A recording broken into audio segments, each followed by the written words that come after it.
Hello. Today I want to discuss the shortlist for the 2024 Orwell Prize for Political Fiction, and I was inspired to make this video for a few reasons, really.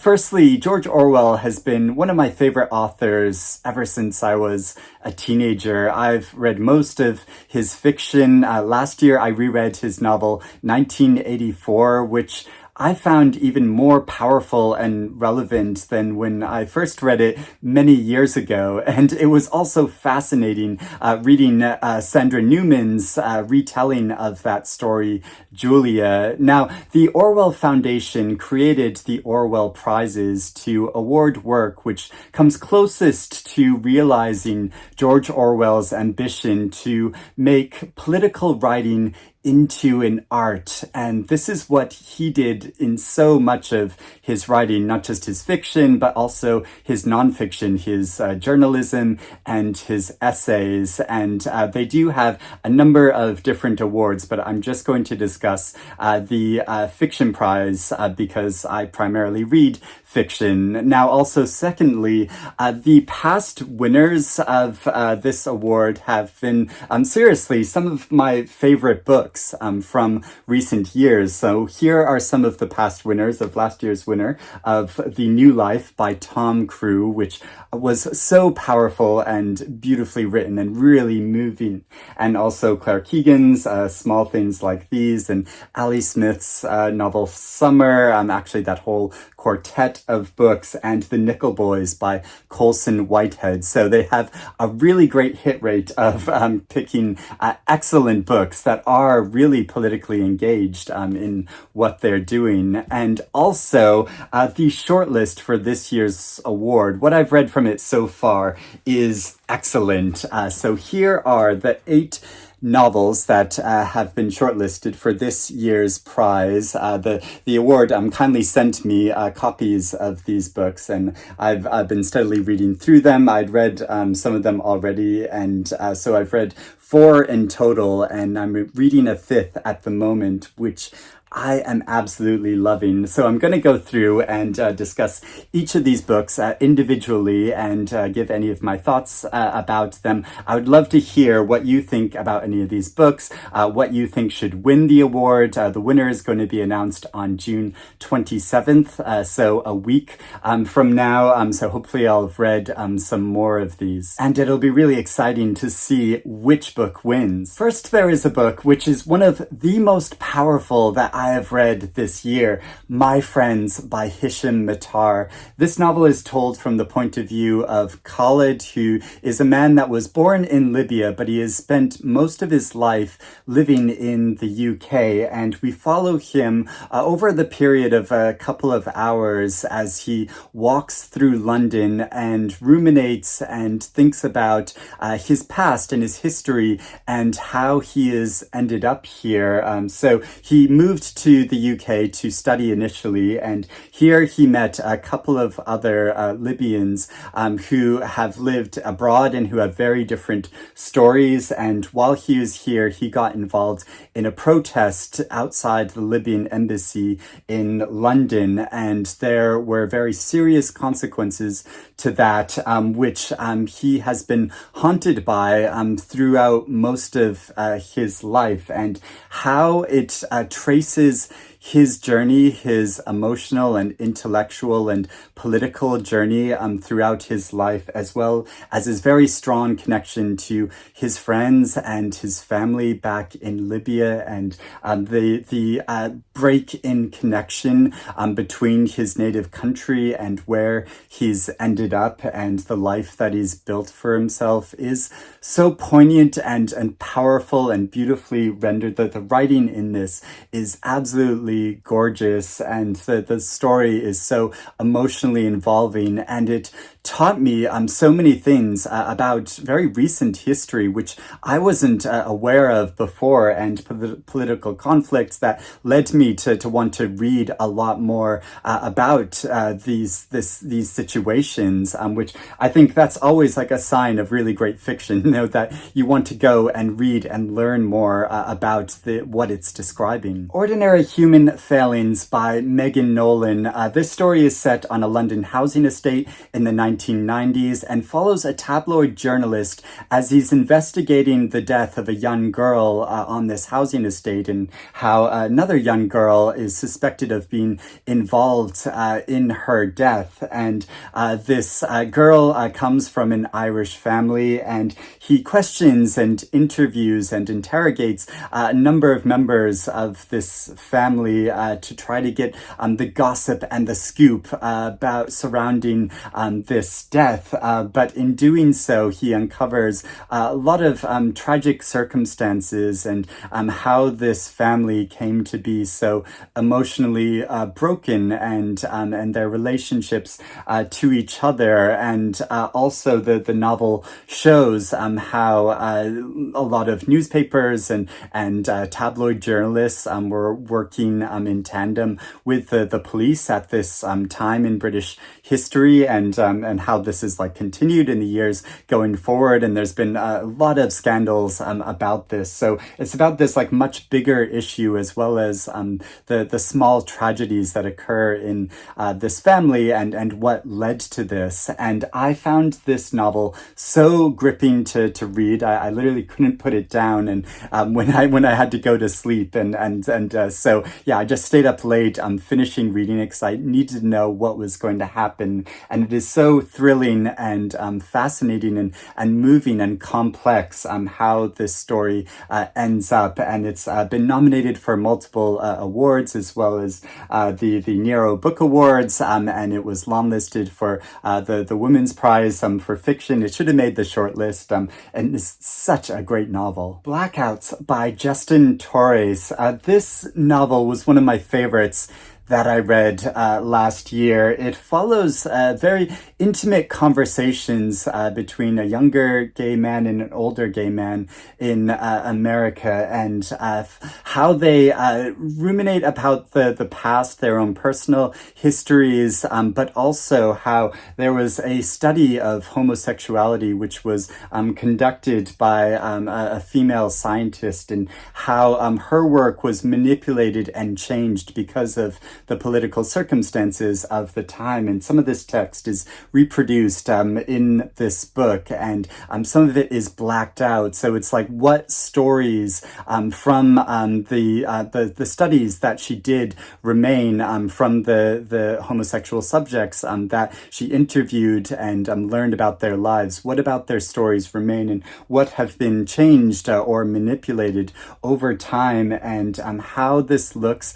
at queer history in general is so fascinating, but also it's really emotional how it tells their stories, how they come from very different generations, but how they're both gay, they come from a Hispanic background, and how this has impacted their lives. And it is just a stunning book. James by Percival Everett, another one of my favorite books that I've read so far this year. And speaking of giving new versions of classic stories like Sandra Newman's Julia, James recounts the events of the adventures of Huckleberry Finn, but from the point of view of the character of Jim. And the way it does so is so emotional and powerful and relevant. The way it traces his journey and his complex connection with Huckleberry Finn, but also how he uses code switching to change and modify the way he uses language depending on who he is speaking to as a necessary mode of survival, and how this gives a new understanding of both history and literary history, and an understanding of where we are in the present time, but is also just such masterful storytelling, is brilliant and funny and moving and tragic. There are so many heartbreaking sections to this story that it is brilliant. Caledonian Road by Andrew O'Hagan. This novel is set in London in May 2021, following a man who's an art historian and a celebrity pundit who's able to move between many different layers of society. So in this way is able to examine our modern times and the country. And it has quite a long cast of characters. I mean, it's a very long novel in itself. You can see the cast of characters is listed at the beginning, and it's meant to be a very entertaining and dramatic story too. And I'm going to be reading this novel very soon with my online book club in July. So if you want to join us in doing that, I'll put a link below if you're not a member of my book club already. But I think this will be especially fascinating to read together over a number of weeks because it is so long and there are so many characters, and I'm really looking forward to it. Ocean Stirrings by Merle Collins. This novel follows the life of a woman who was born at the turn of the 20th century in Grenada and follows how she moved to Canada and then on to the United States, where she became a political activist within the Black rights movement, and about her very dramatic journey and experiences and the oppression that she sustains both as a Black woman in America, but also from men within the Black rights movement, and also how she is a mother to 8 children, including Malcolm X. So it sounds absolutely fascinating. I hadn't heard of this novel before it was listed for this prize, and just recently, coincidentally, I watched the excellent film Malcolm X. So now I'll be so fascinated to learn about the life of his mother, and I think this is told in quite a creative way. I'm using both narrative fiction, but also letters and poetry. The Future by Adam Thirlwell. Now, on the surface, the plot of this story makes it seem like quite a conventional historical novel, as it follows a woman in 18th century France who's become the subject of a scandal because a number of pamphlets have been created which make up things about her decadent lifestyle and sexual life.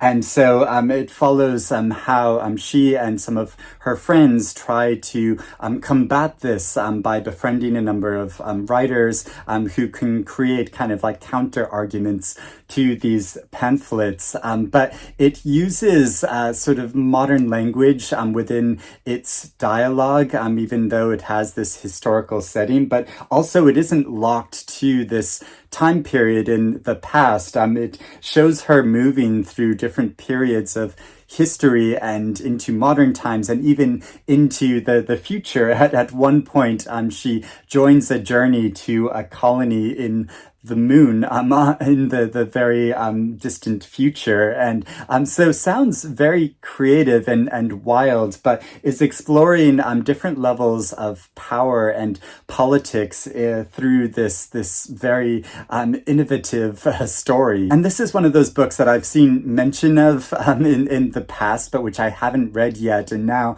I'm so curious about. And finally, there is the book that I'm currently reading, that I'm about halfway through reading, which is Orbital by Samantha Harvey. And this is so beautiful. This story, which follows 6 astronauts as they are in a craft which is circling the planet, and we follow on this map how they move through these different points. I mean, they're circling our globe many different times, but how they're observing the planet and conducting a number of experiments, but how they're also reflecting upon their own personal past and their position in human history, and their position in the world, as they're obviously like floating around in outer space, and how this gives them a very different sense of time and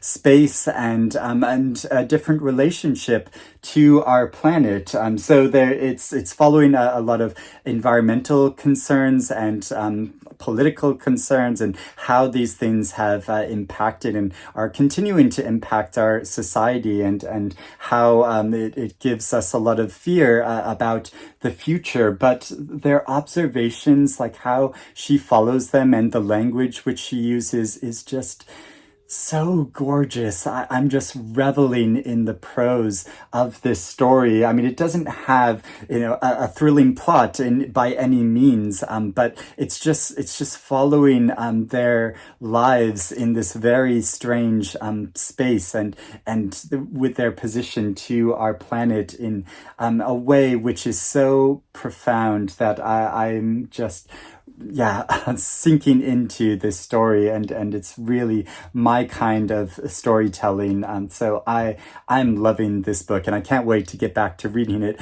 after finishing making this video. So those are all of the books on this year's shortlist. Yes, it'll be so fascinating to see which book wins on June 27th. But also there are different categories for this award. So there is also of nonfiction category for the award for political writing, and I won't talk about all the books listed for that, but I do have one of them which I'm interested in getting to, which is Revolutionary Acts by Jason Okunde, and this looks at the history of Black gay men in Britain in the 70s, 80s, and 90s. The author interviewed a number of different men to talk about their experiences and their feelings about this recent history, which hasn't really been highlighted much before. So yeah, I'm looking forward to reading this and finding out